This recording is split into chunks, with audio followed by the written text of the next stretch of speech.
Hey guys, it's Dr. May. What's going on? So I got a new one for you today. So if you've ever done original DBT and you've done the Dear Man skill, this is like the radically open DBT version of that. So it's like kind of like Dear Man, but with a different twist. All right, but it's definitely worth checking out. So I hope you like it. All right, so this is kind of about assertive asking, kind of like Dear Man, okay? But there's a whole brand new acronym for you guys. So we got flexible mind proves, okay? So sort of like if you were assertively asking or assertively expressing your need, you're trying to like prove your point, I guess you could kind of remember it by. Like you're trying to prove your point so that hopefully you can get your needs or your wants met, okay? Hopefully, not a guarantee, but you know, may increase your chances if you use these skills. All right, so it's about being assertive with an open mind, of course, because it's radically open DBT. All right, so here we go. We're going to go through the acronym for prove. All right, so each of the letters except for S has something that it stands for. All right, and then we'll summarize it at the end to put it all together. So here we go. All right, so P, provide a brief description of the underlying circumstances.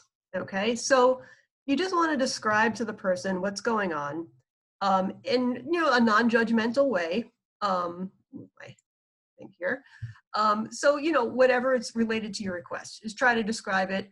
Without defending yourself, without justifying, rationalizing. Try to stay off the defensive. Just kind of put the facts out there. Okay. And of course, to signal some open-mindedness and humility, which is always a big theme in radically open DBT, you could use some like phrases that help kind of show that you're, questioning the facts, you're putting them out there, but there's a chance you could be wrong. So you're kind of leaving some wiggle room for the discussion. All right, so here's some examples of phrases you can try that kind of signal some of that openness and humility. So from what I can tell, and then you give the facts. Or is it possible that da da da da da, right? I'm aware of the thought that dot dot dot. So using your awareness continuum technique. I'm not sure if I'm correct, but it seems to me that you have dot dot dot. Okay, so you're kind of backing it off a little bit, kind of leaving a little room for the person to respond. And perhaps you are wrong, who knows, right? But you're just kind of putting it out there. Okay, here we go. All right, so R for prove. The R in prove, rather. So you're going to reveal your emotions about the underlying circumstances without blaming, okay? So first you're giving the facts with describe, and now you're going to kind of express how you're feeling about what's going on, all right? And when you express it, you should just, talk about it with humility, like these are just my feelings about it. Not that what I feel is right or the only way or a fact, but, this is just, what my feelings are. Okay, so to help convey that and take responsibility for your feelings, you could use the famous I feel statements, such as like the guy with the blue hair on the cartoon on the right, or you could use the awareness continuum, which is one of the skills that we talk about under the what skills of radically open DBT. It's part of the describe, okay? So we could use the phrase that I am aware of sensing, feeling, imagining, or thinking blank, okay? And as we go through the PowerPoint today, there'll be a few examples of the awareness continuum being used. Okay, but that's a great way to express your feelings in a way that, helps you take responsibility and own up. All right, so more about reveal. Okay, so here's another blast from the past. We're trying to put all the pieces together. Okay, so in lesson 10, we learned a skill called flexible mind is deep. Okay, so that one's all about expressing our emotions using our primary expressive channel, right? So how do we socially signal our emotions? It depends on the kind of emotion we're trying to express, right? So we use the body channel primarily when we're talking about social status emotions, right? So if we're trying to show humiliation or, we're kind of going to shrink a little bit, round the shoulders, open-handed gestures, kind of signal humility, like, I could be wrong, there's a chance, I'm not sure, right? If we want to be more confident or signal pride, of course, we're more like that woman. We kind of stand up straighter, more tall, more confident, shoulders back, chin up, direct eye contact, right? So the body channel is great for social status emotions. So good to pair that with your reveal of your emotions, okay? Facial channel, great for emotions that they call survival emotions. So these are some of our primary emotions, including anger, disgust, fear, enjoyment, happiness, or sadness. So if you're saying, I feel angry, the anger should show on your face. Or if I feel happy, the happiness should show on my face, right? If I feel fear or concern, it should show on my face. Got it? Okay. And if the relationship is important in my expression here, or I want to, promote closeness with the person I'm using this proof skill with, I should use some of the touch channel if it's appropriate, right? So like in the picture, the woman's putting her arms around the other woman's shoulders. Maybe you want to touch the person's wrist or elbow, okay? So just kind of show that I want to have more closeness here. I want this interaction to bring us closer together, okay? So always important to pair these with the technique of using I statements in the awareness continuum, right? So social signaling is really important here too, okay? And here's a couple examples, okay? Let me get my head out of the way here. All right, so here's the first one. I'm gonna read it to you. So the older man says, when you don't reply to my phone call, I worry about you. And sometimes I'm aware of imagining that you might not care. Okay, so he used the awareness continuum phrasing, and he said the fact of when you don't reply to my phone call. So that's to describe, okay? And with his body language, he's trying to signal concern, but also kind of a lighter-hearted friendliness and affection, right? Because I worry about you, right? It's a signal of affection or caring about the person. So he has maybe a smile, a gentle touch on the arm, like kind of signaling that caring, okay? And using the touch channel. All right, so here's the next one. So the woman saying, using her awareness continuum language, I'm aware of imagining that you've gone quiet because you're annoyed with me. And the thought of this is starting to trigger some worry and sadness in me, right? So she's talking about the emotions it's triggering and what she's imagining. And she's sharing it by taking responsibility using the awareness continuum language of I am aware of imagining, okay? She's not saying, you've done this, you're annoyed with me, right? That's kind of like assuming it's a fact. She's just saying that like, I'm questioning that this is true. This is just what I'm imagining is going on right now. Okay, so it leaves the guy some room to respond or maybe say, no, that's not true, or actually you're right, it is true, okay? So she's using appropriate social signaling as she says this, okay? So she's a little upset. She's worried that the guy's annoyed with her. So slight downturn of the lips, direct eye contact because she's serious and concerned. But she's also taking responsibility for her emotions. And she's trying not to control him, right? She's not saying, you did this and you need to do that, right? She's just saying, geez, this is my experience. And hopefully if the guy cares, he'll be responsive, right?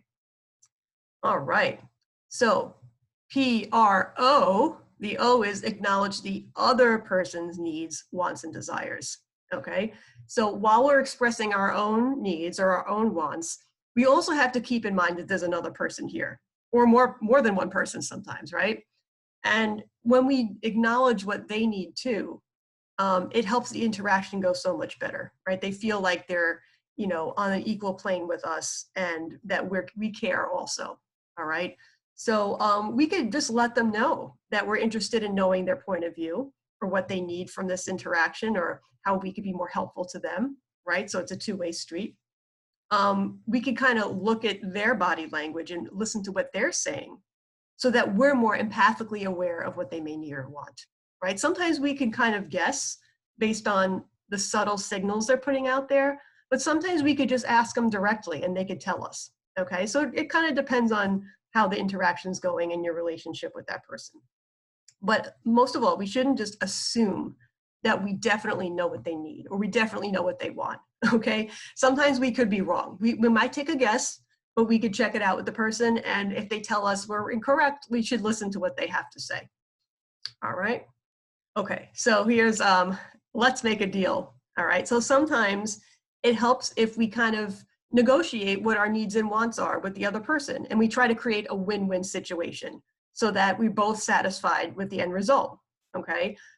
So we could identify, if the person helps us, what might be reinforcing or rewarding to that person about being helpful to us. Maybe we would help them in return. Maybe we would show gratitude. maybe it would strengthen our relationship, right? So we could help figure that out and then provide a means to reinforce the person in the way that they want to be reinforced, okay? So again, we can guess what that is, or we could just ask the person what would be meaningful to them that would make them feel glad about helping us out, all right? So let's make a deal. Okay, so a little bit more about the other person's needs, wants, and desires. All right, so when the relationship's important in the interaction, or we want to get closer to the person, we could prioritize what they call social reinforcers over things like material reinforcers. Like, it would help our relationship if this goes well, or if you help me or we help each other, right? And that's important to me. Maybe it's a value that we both share, that we want our relationship to be stronger, okay? So sometimes it's just something simple as that. It doesn't have to be like, all right, if you help me out, I'll go fill up your car with gas, or I'll go buy you a cup of coffee, or I'll get you a gift card to Amazon. Like, it doesn't have to be a material reinforcer. It could really just be like, this is strengthening our relationship, and that's meaningful. Okay, so let's look at an example. So the woman on the left is saying, for me, being able to ask for something and then have you respond by telling you what's going on inside you, even if it's not what I imagined it to be, makes me feel really close to you and value our relationship. Thanks. Right? So we're valuing listening to what the other person has to say and hearing what their needs are, right? And when we want to be close to people, it's important for both of us to be honest about that, right? And that helps us feel closer to each other. And that could be a value in our relationship. So she's also using the appropriate social signaling again, right? So she's signaling friendly non-dominance, right? She's kind of being on an equal plane with the other person, not trying to control the interaction, just kind of being open-minded and listening. So what does she do? She has a slight head bow, right? Warm smile, eyebrow wags, eye contact, eyebrow wags, remember? Right? Signals friendliness. Slight shoulder shrug signals humility, and so does open-handed gestures, okay? It's hard to find a picture with every single thing, but you guys could use your imagination, right? So I got most of them, maybe not 100%, but you get the idea? All right. Okay, so now we're on the V of prove. So use your valued goals to guide how you socially signal your needs, okay? So again, this is a little bit of a flashback. So in lesson 10, flexible mind is deep, goes over valued goals and how you can socially signal to communicate your valued goals about relationships. All right, so this is kind of related to that. And it's also related to lesson 16, where we talked about flexible mind reveals. Okay, so flexible mind reveals was about us communicating more directly. So instead of using things like pushback responses or don't hurt me responses, which are kind of like disguised signals about what we really mean, we're going to try to socially signal and communicate our needs clearly and directly. All right, so in line with what's important to us in this interaction. So one of the big values we could have is that we value the relationship, right? We want, although we're asking for what we need or want, we want the relationship to be maintained or strengthened, right? So if you value the relationship, it's important to signal social safety, right? So like the big 3+1, remember that, sitting back in your chair, deep breath, eyebrow wags, and closed mouth smile, okay? So it signals friendliness, openness, safety. And non-dominance and cooperative friendly signals, okay? So in that picture, you know, the woman on the left looked like she's communicating these non-dominant signals. She's kind of like a little shoulder shrug. She's kind of putting her hand to her heart, like, you know, it kind of looks very friendly. Also, it's important for us to be direct by avoiding phony sweet talking or charming or flattering the person, like sucking up to the person to try to get them to give us what we want, right? So we don't want to be phony about it. We want to be genuine about it, right? Because people could see through, you know, some of that phoniness, okay? So we want to be clear, direct, and honest about how we feel. Also important, if the person's going to help us out, to be polite, right? Especially if it's going to be a little bit of an imposition for the person, right? If I want someone to pick me up from the airport, it's going to, you know, it's a little bit of a trouble for them to go out and drive me. You know, it's some traffic, it's extra time, it's gas, right? So I want to be really polite about the request without being phony, okay? And also they suggest what they call taking the heat off, right? So instead of pressuring the person, which is like heat on, you know, we're going to take the heat off by kind of being gentle about the request. So, you know, giving them time to think about it, maybe not having to resolve the situation right away, coming back to it in a little while, okay? So it's kind of depressurizing, so to speak, okay? And that helps preserve the relationship. All right. So next, but sometimes, you know, even though we value the relationship, our needs or wants tend to be a priority sometimes, right? Depending on the circumstance. So if getting what we want is really important, it's important for us to signal confidence, right? So that it increases the chance of us getting what we want. So rather than too much of the friendly non-dominance, which is a little bit more of a, you know, hey, I'll take a no, it's okay, but I'm just gently asking. This was a little bit more direct, a little bit more persistent, perhaps, right? If a situation's an emergency, kind of like the guy drowning in the ocean, you want to signal urgency, like this is really important and we got to get this done right now, okay? Sometimes you can't be too polite about it.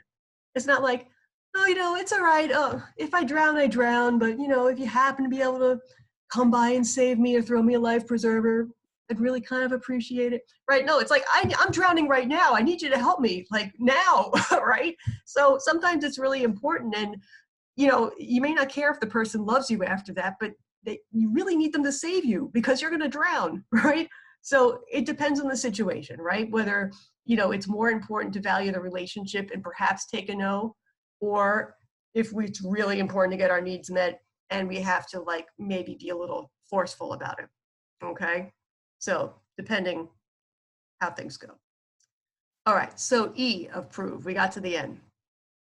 So practice self-inquiry, surprise, surprise, there's always a self-inquiry somewhere, to decide whether or not to repeat or increase the intensity of your assertion, right? So let's say you're asking somebody a question and the relationship is more important. Keeping a good relationship is more important than getting what you want, okay? So you may not want to be too pressuring, you know, like do the hard sell or continue to repeat until you get a final answer, asking them over and over again, right? Why? Because the person might feel coerced. They might feel, you know, too pressured by you, especially if they're not sure if they're able to do it or want to do it, right? So that's what the heat off strategy comes in handy. Other times it might be appropriate to like help the person to come up with a solution with you if, you know, they don't want to do exactly what you want to do. So maybe they could help you resolve the impasse. If you guys can't work it through, you know, ask for their feedback, okay? And that'll help, you know, give feedback in the relationship too. I mean, be positive for the relationship too. And it's just like we were saying before, taking into account the other person's needs, the O improve, okay? Sometimes, again, our wants are more important than the relationship. So in that case, if we don't care about getting the person a little annoyed because it's really important, you might want to use what the original DBT calls the broken record skill. We might want to repeat our request or insist or, you know, kind of pressure the person a little bit more. All right. So it depends, you know, whether we want the relationship more important or our wants, whether we repeat or not. You got it? Okay. And just to tag on some more self-inquiry, okay, as they always do, we want to add some on for what we could ask ourselves if we're challenged or we get a no. Okay, so if things we get a yes, things are great, sweet, perfect, I'm happy, no problem. But sometimes it's not that easy, as you probably well know. So if the person says no to our request, or they start asking us a lot of questions, or they're not really sure, or they're negotiating, it's a little more stressful, right? So now we're getting a little tense. You might get in a little fixed mind, fatalistic mind. Okay, so we want to check ourselves, all right? Check in, watch our response, and kind of step back and try to learn from it. Okay, so here's some questions we could consider asking ourselves. Here we go. So, assuming the person said no, what might this person's refusal to comply with my request tell me about the request itself, about our relationship, or about myself? Okay, Was it an appropriate request? Was the timing right? Was it the right request for this type of relationship? Am I the right kind of person to be asking this sort of thing? Do I have a right to ask for what I want? It depends, right? Maybe there's some things we could look into there. Do I find myself wanting to automatically explain, defend, or discount this person's feedback or what is happening, right? So if they resist giving you what you want, are you going to start pushing back and, over explaining yourself or defending yourself or kind of, jumping on that bandwagon? If I face personal criticism or attacks, and I practice kindness rather than retaliation. Okay, so if their response gets a little nasty, can I still stay kind, right? Can I still treat them the way I hope to be treated instead of retaliating? Because what's retaliating going to do is probably going to now just decrease and throw away what I just did.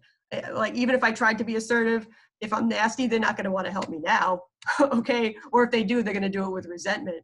So it's to my benefit to try to keep cool, right? And try to take a deep breath, try to still be patient, work with them.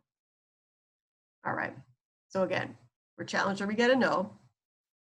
Here's a little Baruch assault from Charlie and the Chocolate Factory. I don't know if you remember that or if you watched that. And there's a song, and in the song, there's a line, "Don't care how, I want it now." Okay. So sometimes we feel like Baruch assault. We get a little bratty. We just want it our way, right? And when we hear a no, it's like, what? Oh my God, this is terrible, right? So where did I get the idea that I should always get what I want? Okay. Why am I assuming that people should just conform to my wishes or personal beliefs? Is the whole world revolving around me? All right. Is it just because I believe my needs are correct or a higher priority? Because I'm so special? Oh, I don't know. Was I always spoiled when I was a kid and used to getting what I want, and now I can't take it? All right. Is there a part of me that wants to blame or punish the other person for not complying with my request? Right? It's easy to get angry at the person that's not giving you what you want. And I love this question, would I encourage a child to behave similarly, right? Would you tell a kid, okay, your father just told you no, go be a brat, go bother him now, go beg him, go whine, go yell at him. Would you do that? Probably not. So don't do it yourself, right? Okay, so here's another one. Sometimes, if we get disconfirming feedback or if we're told no, if it's hurtful. Sometimes we could be angry, kind of like here. Other times we could just feel hurt and invalidated, right? So do I feel invalidated, hurt, unappreciated, or misunderstood by the person giving me disconfirming feedback, right? If yes or maybe, then what is it that I need validated, right? Sometimes, even if they say no, if you feel more understood by them, you can accept the no a little bit better. Maybe if you know what it is that you need validated, you could ask for it, or you could ask them to tell you if they understand something. At least then you could tolerate the no a little bit better, or negotiate, right? Is there a chance that my desire for validation, feeling appreciated or understood, may make me less open to the criticism, right? If you're so fixated on needing them to get it, that you could just easily block out some criticism that might be useful, right? Or some feedback that might give you some good pointers, okay? So we got to try to remain open, and these questions can help us stay open. And why am I expecting them to change rather than myself? Why do they have to interact with me exactly how I need them to, instead of me being flexible, all right? Maybe I could get around not getting validated and try to just work with what I got, all right? Not everybody is going to behave the way I want them to. That's part of being open too, accepting that. Okay, it's an interesting picture, right? So I don't know if you could tell what's going on. So there's a series of pictures I found on Google image search. And what they do is they have historical scenes that are kind of like present and past, kind of side by side. It's really interesting. So this is the same exact scene, and one is black and white from a long time ago, and one is taken more recently in color, okay? So let's use that as an image as we go through these questions. So is it possible I'm not responding to the actual situation, but I'm bringing into the situation past experiences that may be influencing my perception. Okay. So am I overreacting to this because it's reminding me of something from the past? Am I truly in the present with this person in this situation? Or am I being clouded by other memories and other things? Okay. We have to separate the present from the past and try to just be here. Okay. So if so, then can I allow myself time to explore my responses before I push further for what I want? Right? Like, am I getting really intense about this or getting really pushy because of something else that's triggering me? So if so, let me step back. Let me figure this out first. And maybe if I just concentrate on this current situation, it'll help me lighten it up and I won't have to be as pushy about it, right? Or I could find a different solution maybe, who knows? All right. Here we go. Okay, so that's the prove. But they throw in a little bonus stuff, which is actually kind of interesting, which I think you will like. So this is stuff that takes place after the interaction is over. So the flexible mind proves part is during the interaction, okay? The self-inquiry might kind of be even while you're in the moment, you're like checking in with yourself about your responses a little bit, okay? But once you're done, this is some things you could keep in mind. Okay, so how many of you, let's see a show of hands in cyberspace, have had an interaction with somebody for a difficult discussion that didn't go exactly the way you wanted, and now you're up like this woman here at 3 a.m. ruminating about it. You can't sleep because you keep running through it in your mind, thinking about what I could have said or should have said or what they said to me or all that stuff, right? I know we've all done it, okay? So if that's the case, we got to do a little self-inquiry about it. Why am I ruminating? What's this all about? Okay, well, we'll try to figure it out together. What might my rumination be telling me about what I expected to happen that did not happen? Okay, so maybe something happened where I didn't get what I wanted or needed, or the person didn't react the way I was hoping they would, or something else happened with the relationship, right? Or they said something I didn't like, well, whatever, right? So what happened? What did I expect to happen that didn't happen? Okay. Next question. Is it possible that I've learned something about the other person that I don't want to admit to myself? Okay. Sometimes, you know, people reveal themselves in interactions and maybe there's something about them that you didn't see before and now it's hard to see. Okay. Is my rumination about being right or correct about an issue that was discussed? Right? Am I afraid that they didn't think I was right or not completely right? Or am I now doubting whether I was right? And that's bothering me. Okay, what's going on, right? Is my rumination about being liked or disliked by the other person? What might that tell me about my relationship with that person? Oh, wow. How many times have you talked to someone and afterwards like, oh my God, is he mad at me? Is she mad at me? Maybe they don't like me anymore. Does he still like me? What happened? Right? Yep, okay. Last one. Is it possible that my rumination suggests that there's something important for me to learn about myself that I don't want to hear or acknowledge? Okay, maybe the person made a point that stung a little bit, and now I'm like ruminating, trying not to know that, right? I'm trying not to let it sink in because it's painful to let it sink in. I'm trying to think my way around it instead of listening to it, okay? Okay, so here's some more. Do I want to find a way to discount their perspective, right? Maybe they told me a painful truth, didn't like to hear it, and I'm trying to think of a way to make them wrong so I could feel more comfortable again. Is there a part of me that wants to get revenge or hurt the other person, right? I'm a little mad that you stirred up some, you know, difficult feelings in me. I want to get back at you for making me hurt. Am I blaming the other person for my emotional reactions? Same kind of thing. Is it possible I was not really giving them a chance, right? Did I defend myself so much and deflect that I wasn't really listening to their point of view? Okay, so remember the O improve, thinking about the other person's needs, right? Or other person's point of view or other person's feedback. Did I really do that, right? That's a big sign of openness, another O, all right? What am I afraid might happen if I were to momentarily drop my perspective, right? Sometimes the rumination is like trying to keep your perspective intact and not let the new information in. So what if I let go of the rumination? What kind of other stuff is now going to bubble to the surface that might be painful? Can I consider the possibility that I may be wrong or may need to change?